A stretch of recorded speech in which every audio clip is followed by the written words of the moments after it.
Bismillahirrahmanirrahim. Assalamualaikum warahmatullahi wabarakatuh. Apa kabar teman-teman? Semoga bahagia dan semangat selalu.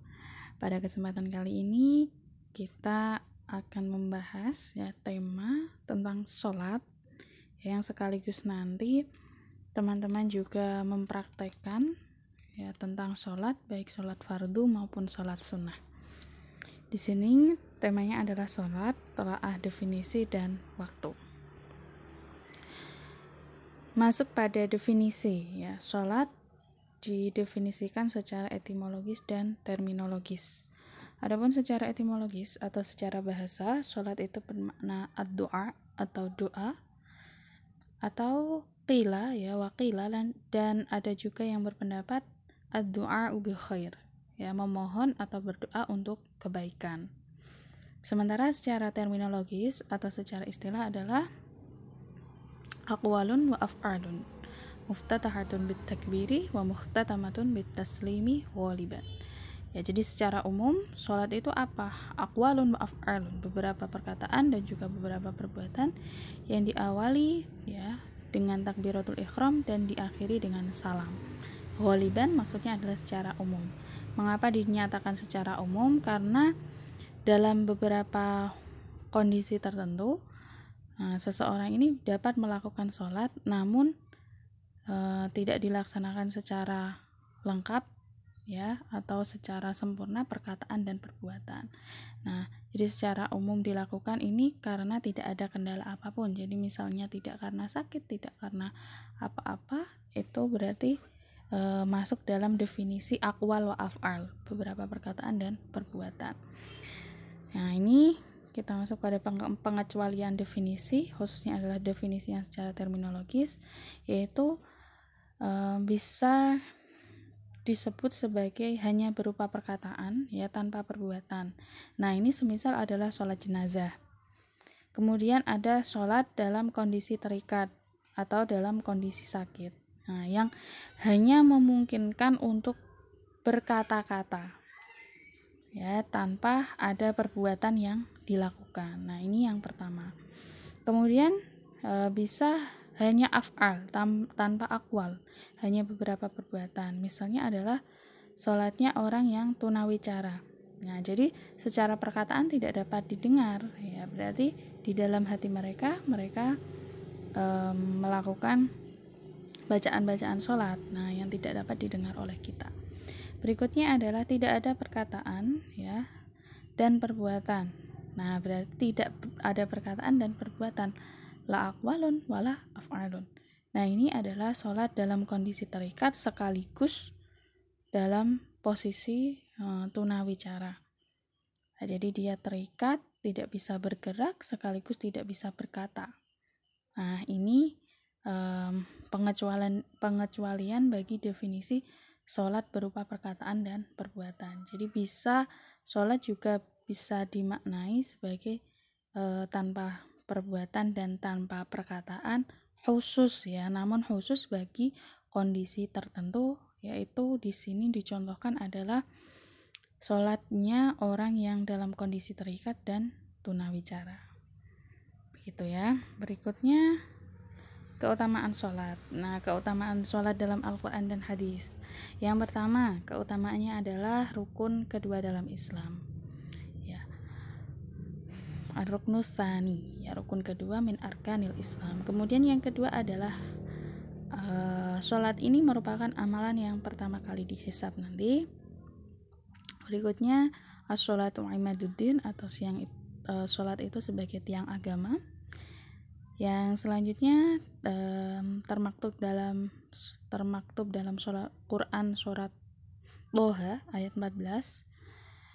Nah, sholat ini sebagai sarana mengingat Allah, yang berbunyi aqimis sholata wa aqimis sholata lidzikri, dan dirikanlah sholat lidzikri, untuk mengingat aku di situ maksudnya adalah Allah. Yang berikutnya, sholat dapat menghapus dosa atau keburukan. Nah, ini sebagaimana yang tercantum dalam Quran surah Hud Hud ayat 114.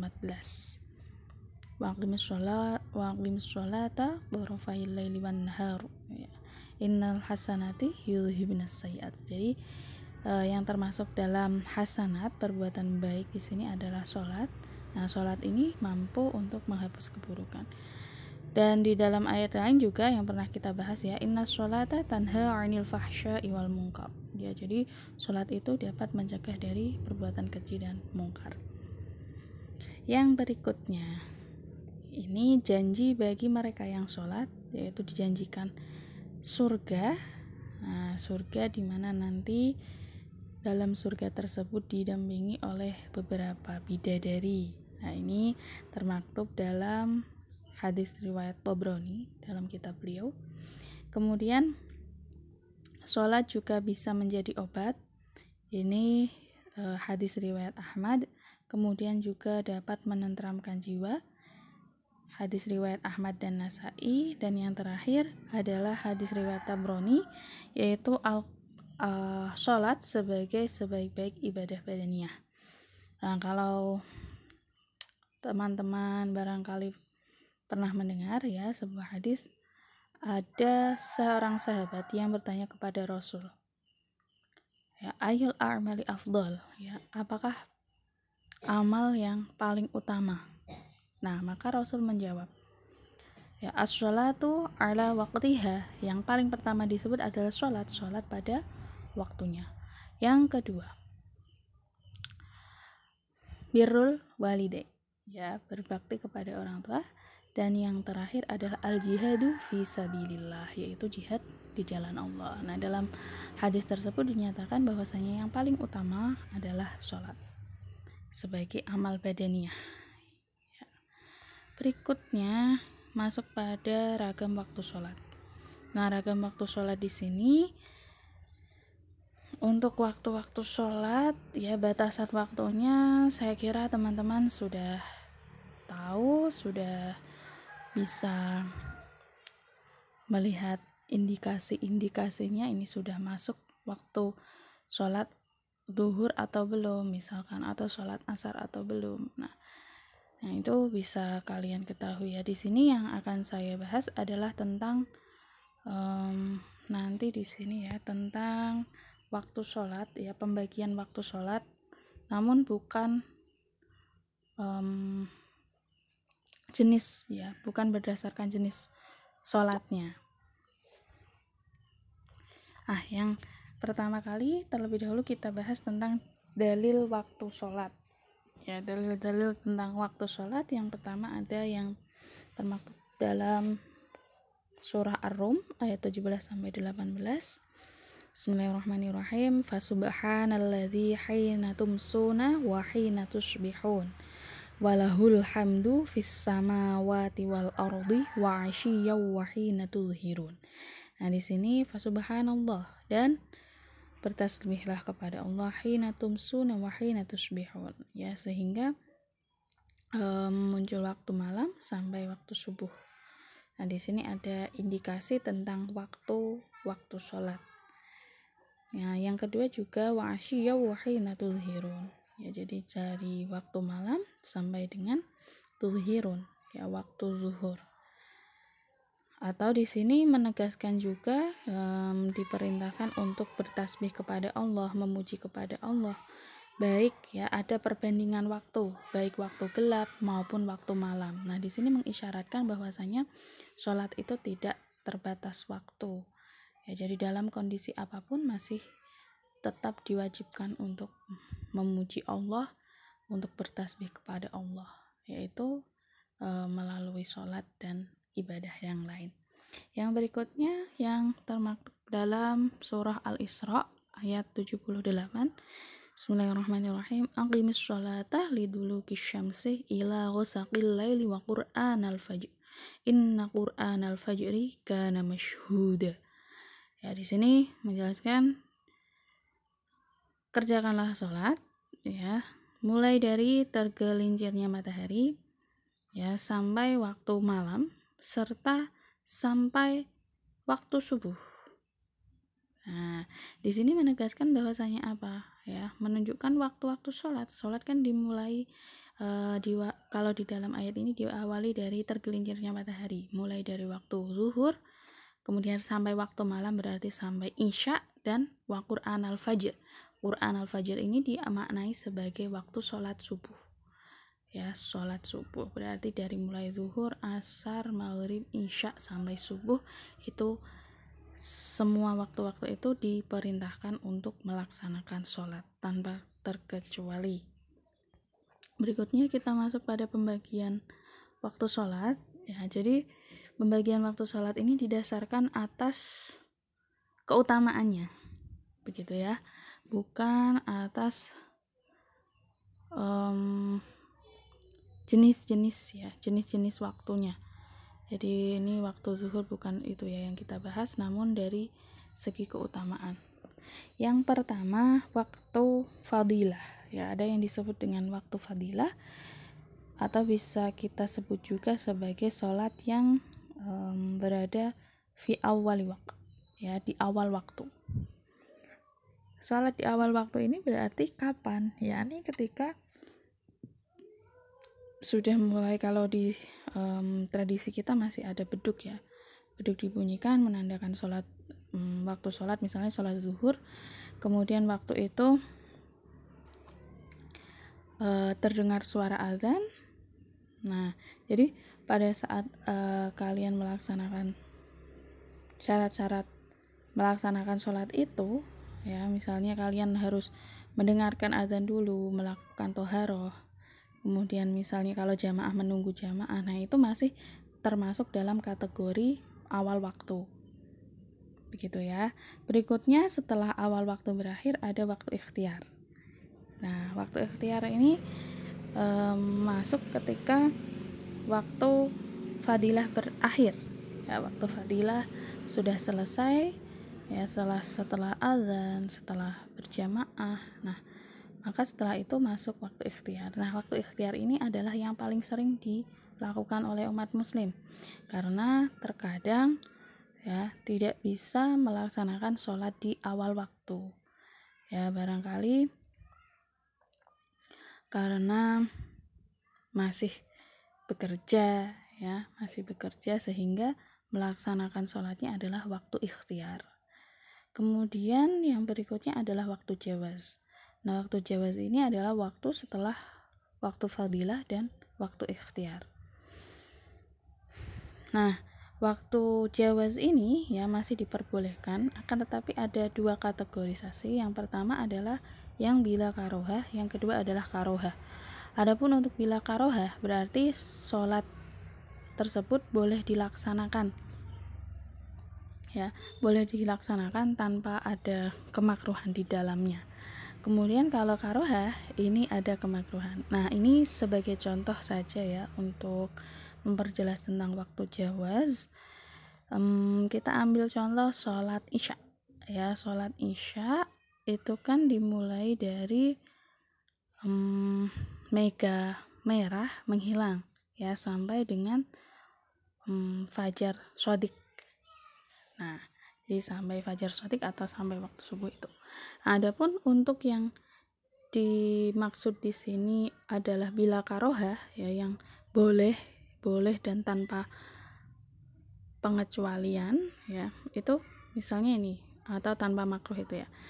Untuk sholat isya yang termasuk dalam fadilah adalah pada saat azan, kemudian pokoknya di awal waktu lah ya, kalian bisa mengetahui itu di awal waktu masuk fadilah. Setelah fadilah berakhir maka masuk ikhtiar. Nah, kalau sholat isya waktu ikhtiarnya itu adalah sampai sepertiga malam pertama. Nah, kemudian sepertiga malam yang terakhir itu, ya, sampai dengan fajar kadzib. Nah, ini masuk yang jawaz bila karohah, ya, jadi boleh tanpa ada kemakruhan di dalamnya.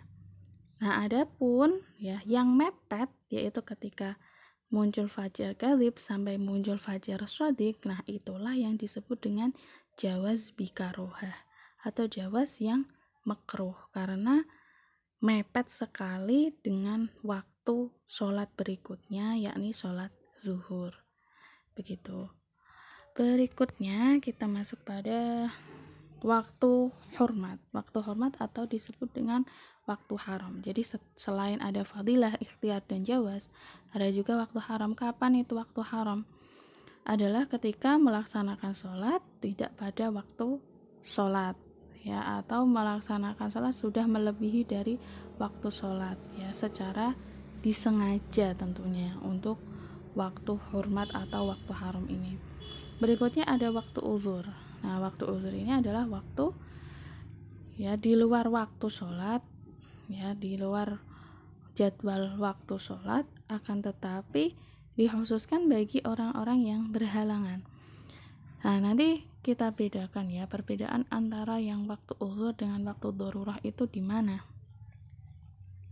Nah, sebagai contoh untuk orang yang berhalangan, misalkan ada orang yang sedang melakukan perjalanan atau menjadi musafir. Nah, musafir ini kan diperbolehkan untuk melakukan sholat jamak dengan kriteria tertentu. Nah, di sini mereka melakukan misalnya sholat jamak takhir, ya, khususnya waktu asar, ya, berarti sholat zuhurnya di takhir ke asar. Nah, di sini adalah disebut dengan waktu uzur, ya, karena waktu pelaksanaan sholatnya dilakukan selain di jadwal yang seharusnya, namun khusus bagi orang-orang yang berhalangan. Nah, ini. Kemudian waktu darurah, ya, atau waktu mendesak. Ini bagaimana? Yaitu apabila tersisa waktu yang sedikit, kemudian sisa waktu sedikit ini bukan karena disengaja, ya, bukan karena disengaja diolor-olor waktunya sehingga tersisa sedikit, itu bukan darurah namanya. Nah, darurah ini tersisa waktu sedikit karena sebab atau kondisi tertentu. Nah, sebagai contoh adalah ketika ada seorang perempuan yang dalam kondisi suci, ya. Jadi mepet waktu asar mau habis baru suci, ya, karena memang waktu suci itu kan tidak bisa diprediksi, ya, waktu selesainya haid. Nah, suci waktunya mepet sekali, misalnya hanya cukup untuk takbiratul ihram. Nah, itu tidak masalah, tetap wajib untuk melaksanakan sholat. Nah, inilah yang disebut dengan waktu darurah atau waktu dalam keadaan mendesak. Nah, ini tetap wajib melaksanakan sholat. Adapun bedanya apa sih uzur dengan darurah? Ya, uzur kan sama-sama dalam kondisi berhalangan, ya, dalam kondisi terpaksa juga. Kalau misalnya tidak ada uzur juga tidak akan melaksanakan sholat di luar waktu, misalnya seperti itu, ya, pertanyaannya. Nah, perbedaannya di sini, jika waktu uzur, ya, yang disebut dengan waktu uzur itu apabila sebenarnya dia memiliki kewajiban, ya, kewajiban untuk melaksanakan sholat. Sebagai contoh orang yang sakit, ya, orang yang tadi sedang melakukan perjalanan, ini kan masih diwajibkan untuk sholat. Nah, akan tetapi, ya, melaksanakan waktu sholatnya itu di luar waktu atau di luar jadwal yang semestinya. Nah, sementara untuk waktu darurah ini disebabkan oleh orang-orang yang sebenarnya tidak memiliki kewajiban, ya, tidak diwajibkan untuk sholat. Nah, adapun pada kondisi tertentu tiba-tiba mereka diwajibkan untuk sholat, ya. Jadi misalkan sebagai contoh ada orang gila, ini kan tidak diwajibkan untuk sholat, gugur dari kewajiban sholat. Nah, mepet waktu, misalnya waktu zuhur, ya, orang ini masih gila, mepet waktu mau asar, orang tersebut tiba-tiba waras, misalkan, ya. Di sini kan menunjukkan bahwasanya ada kondisi darurat, ya, waktunya tersisa sedikit, bagaimana sholatnya? Nah, maka tetap diwajibkan untuk melaksanakan sholat. Nah, ini kan berbeda, ya, dengan yang waktu uzur tadi. Nah, kalau waktu uzur bisa waktunya terlewat, ya, dan diberikan kesempatan untuk melakukan sholat di dalam waktu yang lain atau bisa disebut dengan jamaah. Sementara untuk waktu darurah ini melaksanakan sholat karena kondisi mendesak, Ya, yang tadi dicontohkan misalnya ada orang yang sebelumnya kafir ya, atau yang non kemudian menjadi muslim. Nah, jadi waktu yang terbatas itu mereka memiliki kewajiban, ya tetap memiliki kewajiban untuk melaksanakan sholat. Berikutnya adalah ini sudah selesai ya. Nah, di sini dapat kita simpulkan ya bahwasanya sholat dapat kita maknai sebagai perkataan perbuatan ya yang dapat diawali dari takbiratul ihram dan diakhiri dengan salam.